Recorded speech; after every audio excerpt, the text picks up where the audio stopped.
What if the past you trust most never really happened the way you think it did? What if the great empires, the noble kings, the heroic discoveries, the keen timelines in your schoolbooks are only the polished bones of a much uglier creature? Because history does not come to us whole. It comes burned, broken, buried, translated by strangers, copied by biased hands, protected by power, and sometimes rewritten by people who had every reason to lie. The question is not whether history contains mistakes. Of course it does. The real question is far more disturbing. How much of what you believe about the past is built on silence, on missing pages, on propaganda, on stories repeated so many times they hardened into truth? And if the past can be edited, what does that say about the world you live in now? We like to imagine history as something solid, fixed, a giant stone wall behind us. We think the past is over, locked in place, impossible to change. But history is not stone, it is smoke. It shifts every time a new letter is found, a grave is opened, a scroll is scanned, a lie is exposed, or an old story is questioned by fresh eyes. That is what makes this so unsettling. Because if history is not a finished record, then it is a battlefield. And every generation walks onto that field believing the fight is already over. We inherit names, dates, villains, heroes. We inherit maps and monuments. We inherit the truth. But most of us never ask the obvious question. Who gave us that truth? Who decided which voices deserved to survive? Who got erased before they ever had a chance to speak? And then everything shifted. Because the deeper you look into the making of history, the less it feels like a calm museum, and the more it feels like a crime scene. Think about how history is actually built, not in movies, not in textbooks, in the real world. A king leaves an inscription, a priest copies a law, a soldier writes a letter, a merchant records a shipment, a poet flatters a ruler, a witness lies, a city burns, a library collapses, a tomb is robbed, a government censors. A translation goes wrong. Then, centuries later, someone picks up those fragments and tries to turn them into a story. That story becomes a chapter. That chapter becomes a curriculum. That curriculum becomes memory. And memory becomes identity. But the Library of Congress describes primary sources, the things historians depend on most as the raw materials of history, while warning that they are often incomplete, lacking context, and full of bias, purpose, and conflicting points of view. In other words, the very foundation of history is made from partial evidence, not lies necessarily, but fragments. And fragments can deceive just as easily as they can reveal. Library of Congress. That is the first crack in the wall. The past does not arrive as a perfect recording. It arrives as scraps, torn notes from dead people, ruins with missing stones, bones without names, documents copied by men serving kings, churches, armies, and empires. If you only have pieces, then every history book is, in part, an act of reconstruction. Sometimes brilliant, sometimes honest, sometimes deeply wrong. But something changed when power understood that controlling the record could outlive controlling the battlefield. Once rulers learned that memory itself could be governed, history stopped being only a record of power. It became one of power's sharpest weapons. Nothing shows that better than the fate of lost knowledge. People love to speak about the Library of Alexandria as if it vanished in one single night, swallowed by one giant blaze. But even that famous story is messier than the myth. Britannica notes that the destruction appears to have happened in stages. One loss tied to war in 48 BCE, and another major destruction in 391 CE, when the Serapeum, which housed a daughter library, was attacked. Not one clean ending. Multiple wounds, Multiple erasures. History itself remembers the library in fragments, the perfect symbol of what history always is, a ruin trying to describe a ruin. Britannica. And the destruction of books was never only about paper. It was about comparison, control, fear. Smithsonian Magazine describes how Qin Shi Huang ordered books burned in 213 BCE to consolidate power and keep his rule from being judged against more virtuous rulers of the past. When conquerors burn books, they are not just destroying words. They are attacking memory itself. They are trying to make sure the future has fewer witnesses than the past once did. Smithsonian Magazine. Now stop for a second and think about what that means. If the records can be destroyed, then silence starts to look natural. Whole civilizations can disappear not because they were unimportant, but because the fire won. The winners keep speaking. The burned do not. What happened next was worse, because history is not only shaped by what survives, it is shaped by what gets repeated. Imagine a ruler dies. A new dynasty takes power. The new rulers need legitimacy. They need a villain behind them to make themselves look like salvation. So the old king becomes a monster. The old age becomes chaos. The new age becomes order. It is clean, convenient, powerful, and most important of all, it works. That is why historical memory so often feels theatrical, not accidental, designed. Characters are sharpened, motives simplified, complexity cut away. A man becomes a tyrant. A queen becomes a seductress. A rebellion becomes madness. A conquest becomes civilization. The story does not need to be entirely false to become dangerously misleading. It only needs to be arranged. Few examples are more eerie than Richard III. After his death at Bosworth, accounts in the Tudor century painted him in increasingly dark colors.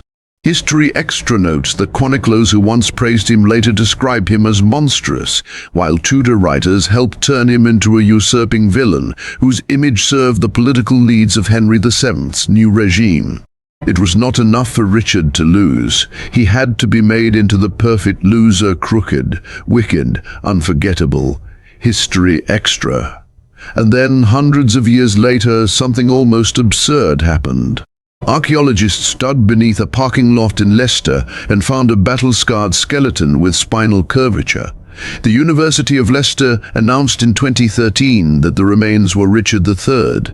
Science had reached down through propaganda, through drama, through legend, and touched the body itself. The dead king did not speak, but his bones did. University of Leicester.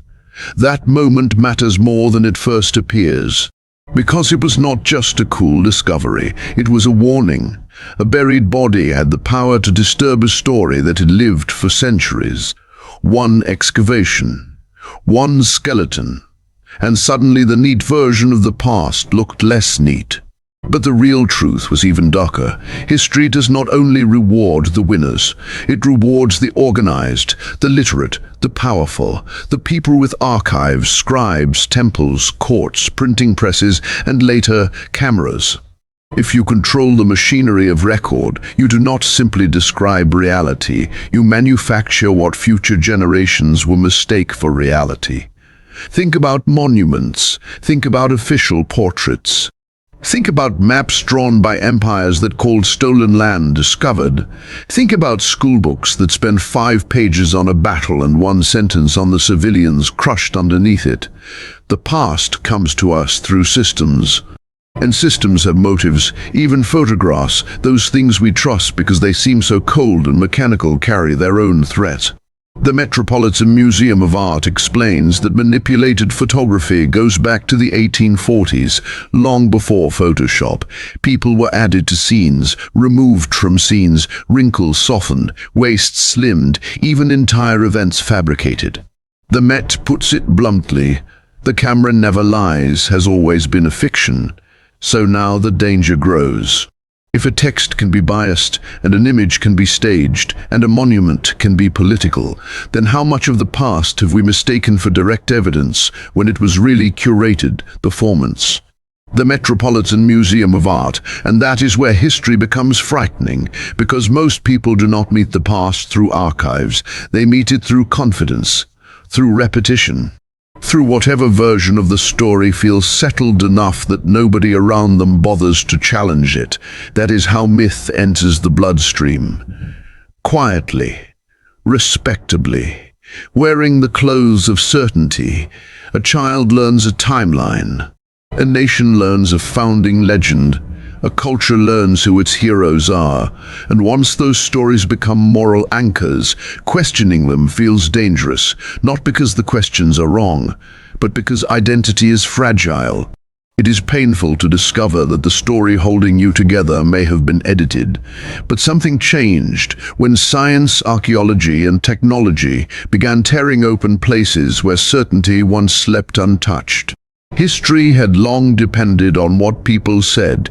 Now it could interrogate what the earth kept. The Rosetta Stone is one of the most chilling examples of this. For centuries, ancient Egyptian hieroglyphs stood in front of the world like a locked door. People could see the symbols. They could admire them, but they could not truly hear them. Then in 1799, French soldiers uncovered the Rosetta Stone, and as the British Museum explains, it became the key that unlocked hieroglyphic writing. An entire civilization did not suddenly appear from nowhere. It had always been there. But for generations, its voice was trapped behind a script the world could not read. British Museum paused there, because that should unsettle you. Ancient Egypt was never silent. We were simply deaf.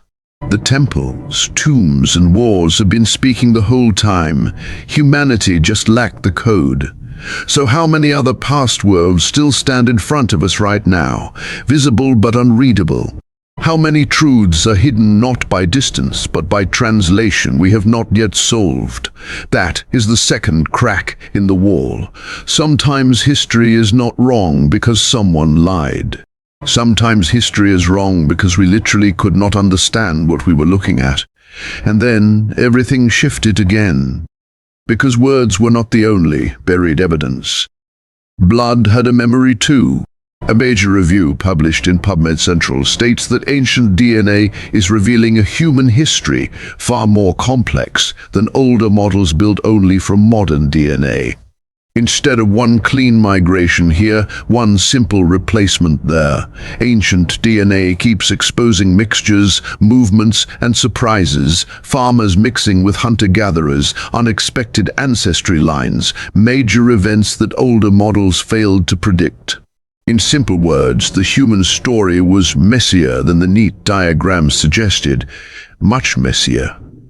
PMC, PubMed Central, that discovery does not just tweak history, it humiliates certainty, because people love straight lines. We love simple origin stories. We like to imagine peoples, nations, and cultures as fixed blocks. Ancient DNA keeps shredding that fantasy. Again and again it says the same thing. Humans moved, mixed, adapted, collided, and became one another in ways that later politics would never admit. And if that is true, then identity itself becomes haunted. Borders start to look recent. Purity starts to look imaginary. The stories nations tell about where they came from begin to tremble. What happens when modern pride rests on ancient myths that science cannot support? What happened next was worse. Because the more we learn, the more we understand how much still lies hidden, not only underground, but trapped inside damaged objects we once believed were lost forever. In 79 AD, Mount Vesuvius buried Herculaneum and Pompeii. Among the ruins were papyrus scrolls charred so badly that trying to unroll them could destroy them. For centuries they were visible and unreadable, preserved and silenced at the same time. Then in 2024, the BBC reported that students using AI helped read part of a 2,000-year-old Herculaneum scroll, recovering text from an ancient library long thought sealed shut by disaster. Think about that image, a voice buried by a volcano, whispering again because machines learned how to listen. BBC News. This is not just a breakthrough. It is a nightmare for certainty. Because every unread scroll, every undeciphered inscription, every unopened tomb now becomes a threat to whatever confident version of history we already teach. The past is not done surprising us. It may only be warming up. And here is the cruel part. New discoveries do not always bring peace. Sometimes they bring chaos. Because when one piece of the past changes, everything connected to it starts to move. Dates shift, causes shift, heroes shift. Whole chains of assumption begin to shake. Imagine building a cathedral on rotten wood. From the outside it stands tall, elegant, sacred. But then one beam gives way, and suddenly every window, every stair, every painted ceiling becomes suspect. That is what happens when a long-held historical claim collapses. People panic not only because one fact died, but because they fear the whole structure may come down with it. That fear is why historical fights are never really about the past alone. They're about the present's need for stable ancestors. Every group wants a clean lineage. Every nation wants honorable origins. Every empire wants its violence to look inevitable. Every ideology wants history to approve of it. The past becomes a courtroom where the living keep begging dead people to justify them, but the dead are unreliable witnesses. Sometimes they left no words. Sometimes their words were burned. Sometimes their enemies copied them.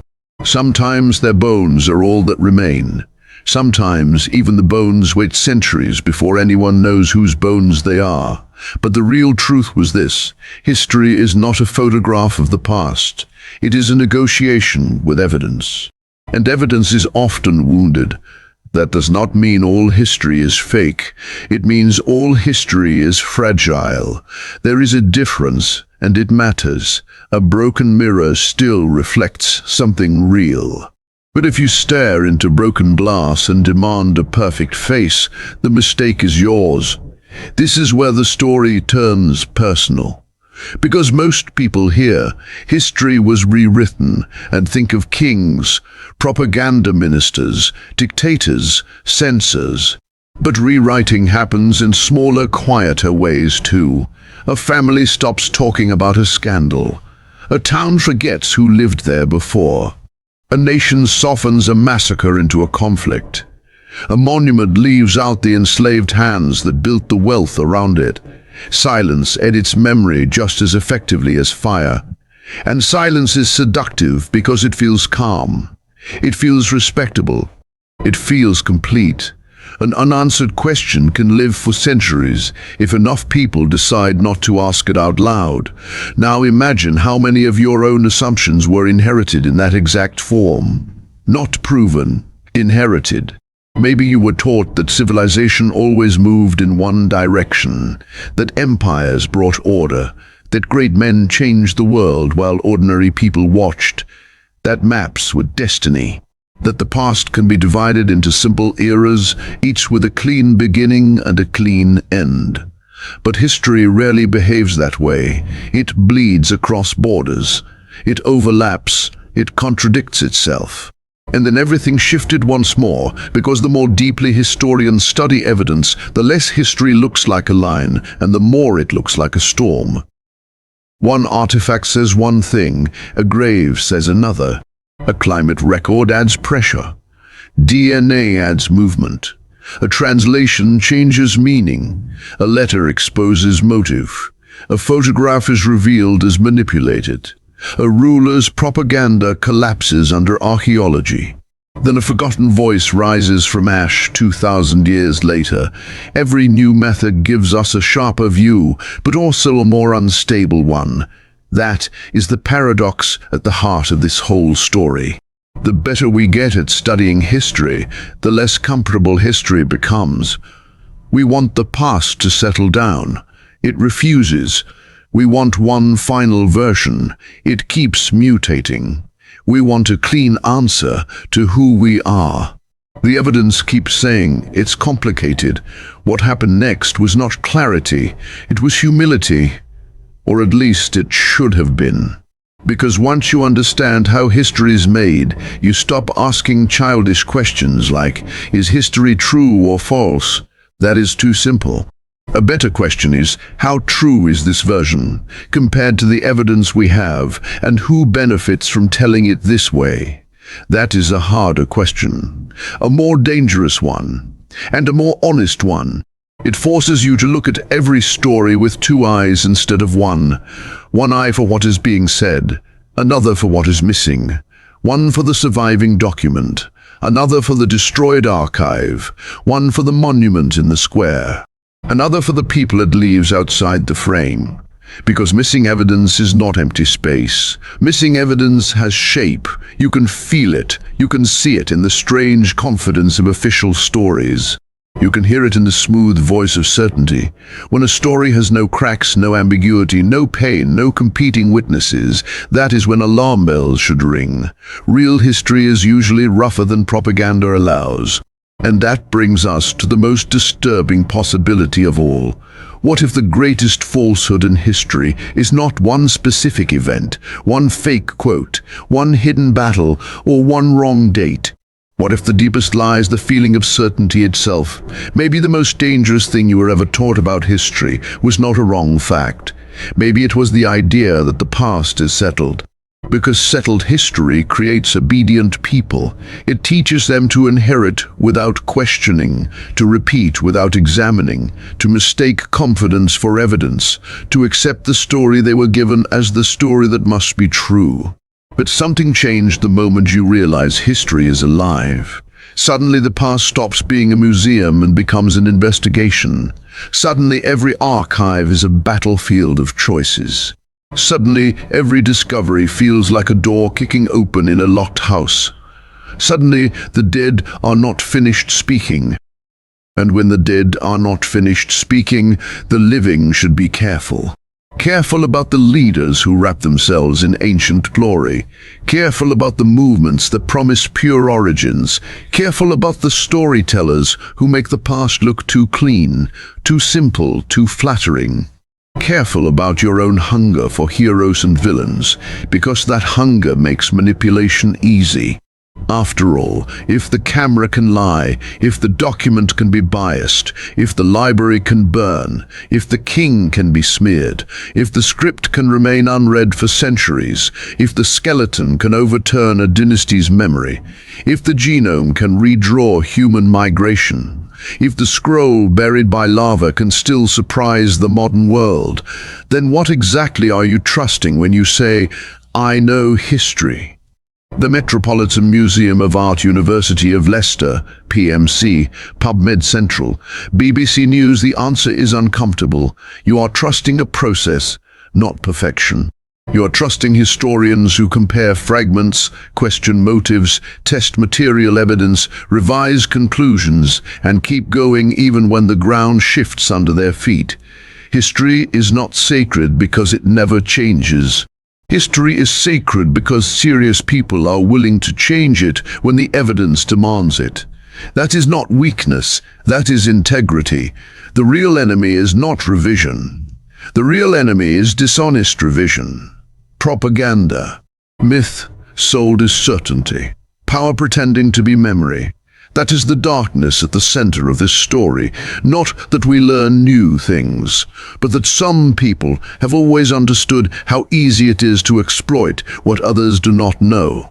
And if you think that danger belongs only to the ancient world, think again.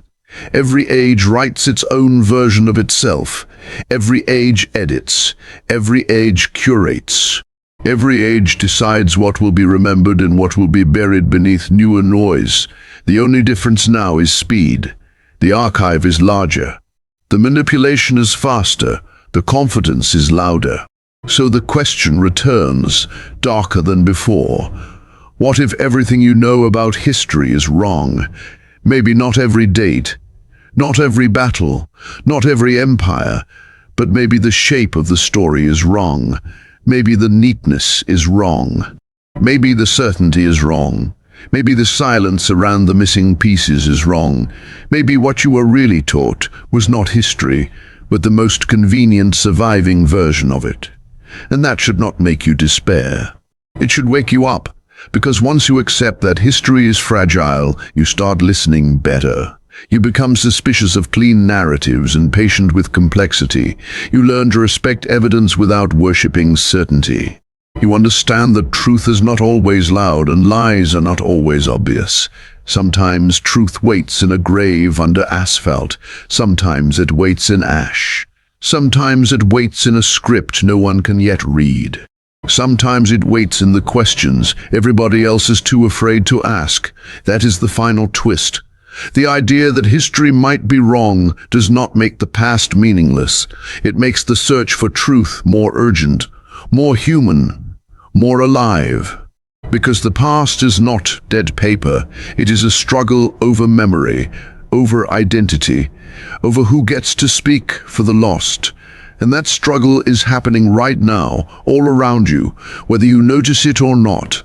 So the next time someone tells you history is simple, history is settled, history is obvious, be careful.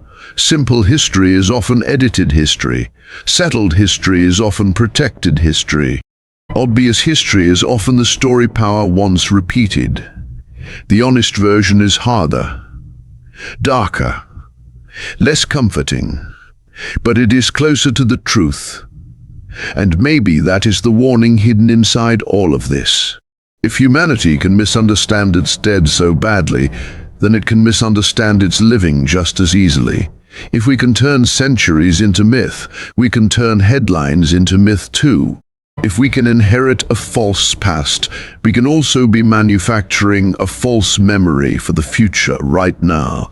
So no, maybe everything you know about history is not wrong. But if you are honest, the scariest part is this: enough of it could be wrong to change the meaning of everything.